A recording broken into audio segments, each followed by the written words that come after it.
Election bugle has sounded and Chhattisgarh is all set to go to polls on 7th and 17th November.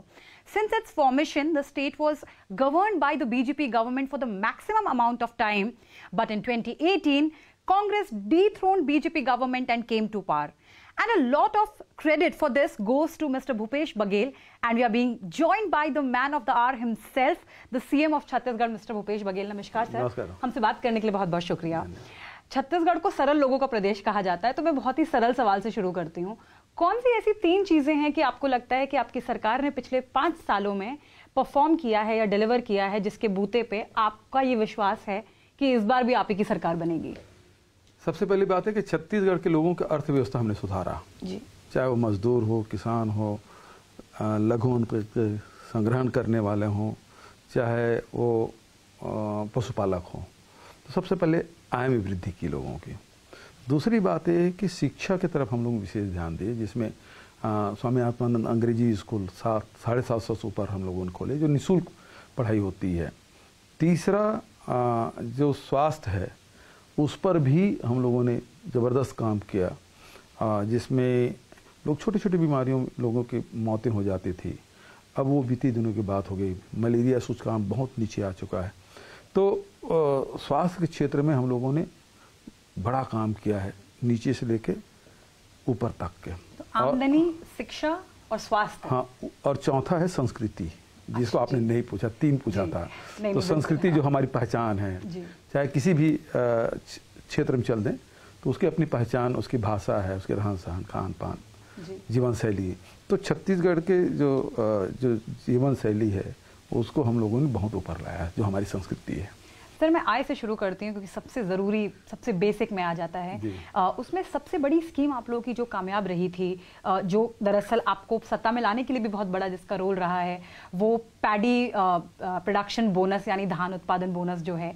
अब इसके पीछे सबसे बड़ी आलोचना जो आपकी सरकार को झेलनी पड़ी कि इस योजना का जो भार है वो स्टेट एक्सचेकर पे, बही खातों पे बहुत ज़्यादा पड़ा है।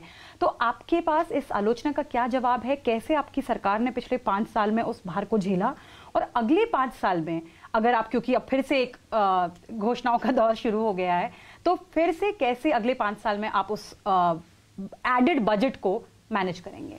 देखिए, जब ये बात हो रही थी किसानों की ऋण माफी का, 9,500 करोड़ रुपया माफ़ किया, उसके बाद 25 रुपये क्विंटल में धान खरीदी शुरू किया, तो ये जो भार है बहुत अधिक आ रहा था। मतलब ये है कि 10,000 करोड़ के आसपास धान की खरीदी होती थी, और वो खरीदी हो गया 20,000, आज 22,000 करोड़ रुपया का। तो लोग ये समझते थे कि बहुत ज़्यादा भार राज्य सरकार के बजट पे पड़ रहा है, लेकिन ऐसा हुआ नहीं। इसलिए नहीं हुआ कि ये जो पैसा है जब किसानों के खाते में गया तो वही पैसा मजदूरी दर में वृद्धि के रूप में दिखाई दिया। जो 100 रुपया रोजी था वो 150, पौने 200 रुपया हो गया। फिर यदि आप देखेंगे कि वही पैसा बाजार में आया, इसका कुछ अमाउंट अगर हमें मिल सके, क्योंकि 4 से 6 हज़ार करोड़ का खर्च बताया जा रहा था, तो क्या उतना ही रिसाइकल करके वापस ले आएंगे? तो वही मैं बता रहा हूँ। तो सबसे बड़ी बात यह है कि किसान है, सबसे पहले अपने खेत में पैसा लगाता है, तो अपने खेत को सुंदर बनाता है, ट्यूबवेल कराता है, फेंसिंग कराता है, लेबलिंग कराता है, तो उसका उत्पादन बढ़ा। दूसरी बात यह है कि वो पैसा बाजार में गया, चाहे लेबलिंग कराए, फेंसिंग कराए, ट्यूबवेल कराए, तो पैसा बाजार में आएगा ना।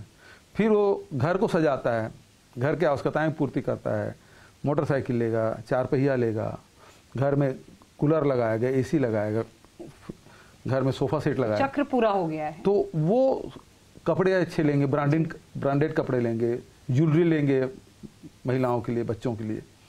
तो ये क्या है कि पूरे पैसा मार्केट में आ गया।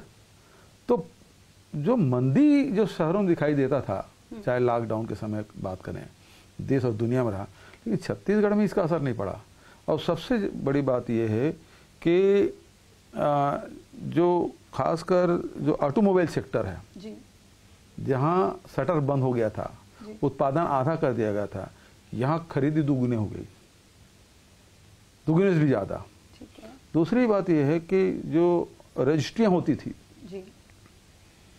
तो आपने कहा ना कि आंकड़े से बताएं, तो आंकड़े ये है कि हमारा रेवेन्यू था 1200 करोड़ का, आज वो 5 साल में बढ़ के 2400 करोड़ हो गया।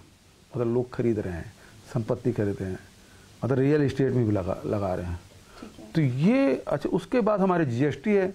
जीएसटी देखेंगे तो पूरे देश में यदि परसेंटेज वाइज करेंगे तो 3-4 जो राज्य है उसमें हमारा राज्य भी है। तो घूम के पैसा, जैसा कि मैंने कहा कि चक्र जो है वो हाँ, पूरा चक्र पूरा होता है। मैं अगले मुद्दे के बारे में जो बात करना चाह रही हूँ sir, home minister Amit Shah ने रिसेंटली आपके खिलाफ एक आरोप पत्र जारी किया है, चार्जशीट।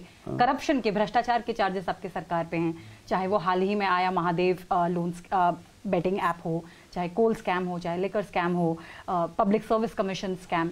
इनमें से कुछ में सेंट्रल एजेंसीज जांच कर रही हैं, कुछ में आपके करीबी जो सरकार के करीबी लोग हैं उनकी गिरफ्तारियां हुई हैं, कुछ में आपके लोगों की बयान दर्ज किए गए हैं। अब इसको लेकर के आपका क्या जवाब है, और क्या आपको लगता है कि ये आपकी और आपकी सरकार की छवि को धूमिल करेगा? क्योंकि पिछले 5 साल में एक जो ब्रांड बना है भूपेश बघेल ब्रांड, उसको टारगेट करने की कोशिश है। तो क्या आपको लगता है कि पहला, इन आरोपों पर आपका क्या कहना है, क्योंकि गिरफ्तारियां भी हुई है, और दूसरा क्या फर्क पड़ेगा इससे? बहुत लंबा सवाल एक साथ जोड़ के बता दिए तो मैं एक एक करके बताता हूँ।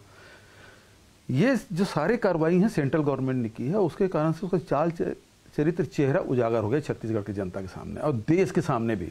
महादेव ऐप संचालित हो रहा है कहाँ से? दुबई से या देश के बाहर से? शुरुआत यहाँ से हुई थी, यहाँ हुई, लेकिन अभी कहाँ से संचालित हो रहा है? लेकिन उसमें प्रश्न के प्रति प्रश्न मत करें, आपने पहले प्रश्न किया, मैं फिर उत्तर देते जा रहा हूँ।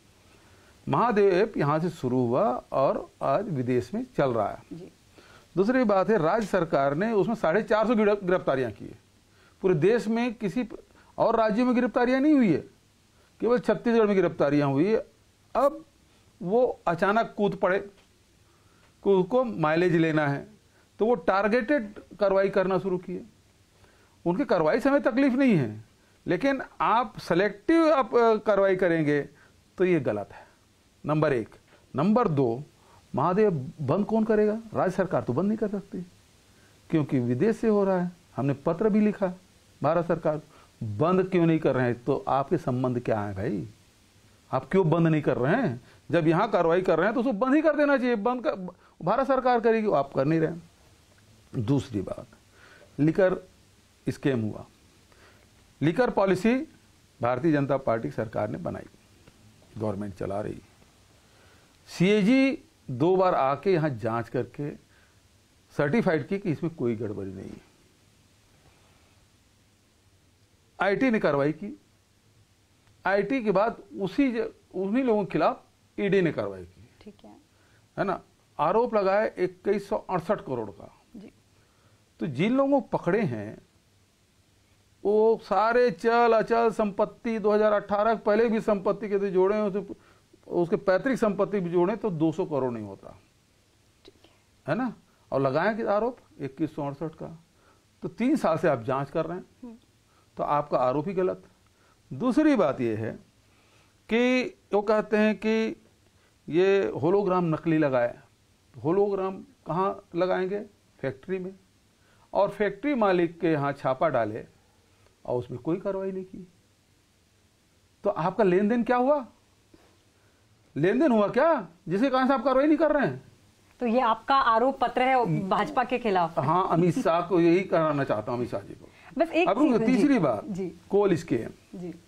कोल स्कीम लगाया 500 करोड़ को हुआ, उसमें भी 3 साल से कार्रवाई कर रहे हैं, और उसमें भी आईटी ने, हाँ आईटी ने कार्रवाई की, आईटी ने कुछ नहीं पाया तो ईडी ने कार्रवाई की और जेल भेज दिया। अब ईडी में तो ये है कि उसमें कोई आईपीसी की धारा प्रभावशील नहीं है, तो आज भी सुप्रीम कोर्ट तक जा रहा है। किसी को केवल इसी नहीं, ईडी कोई भी कार्रवाई कर रही है, सुप्रीम कोर्ट में भी उसको रिलीफ नहीं मिल रहा है। तो ये तो देखने की बात है, चाहे संविधान सभा देखे, चाहे भारत सरकार लोकसभा देखे। लेकिन यह है कि 302 में भी आरोप पत्र यदि जारी हो गया तो आदमी बेल ले लेता है।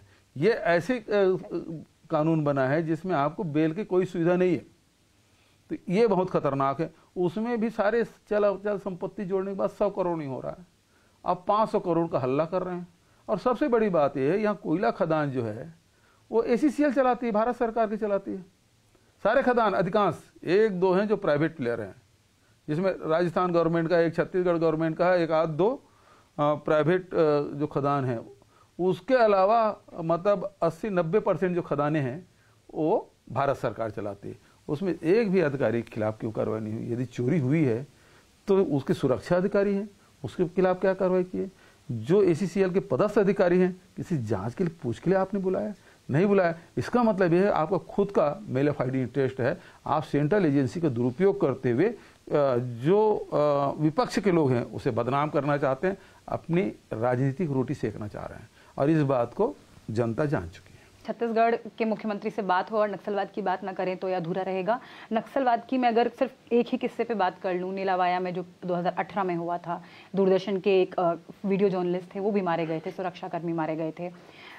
उसके बाद से आज तक विशेष बदलाव नहीं दिखा है। लोग अब भी वहाँ वही डर का माहौल है।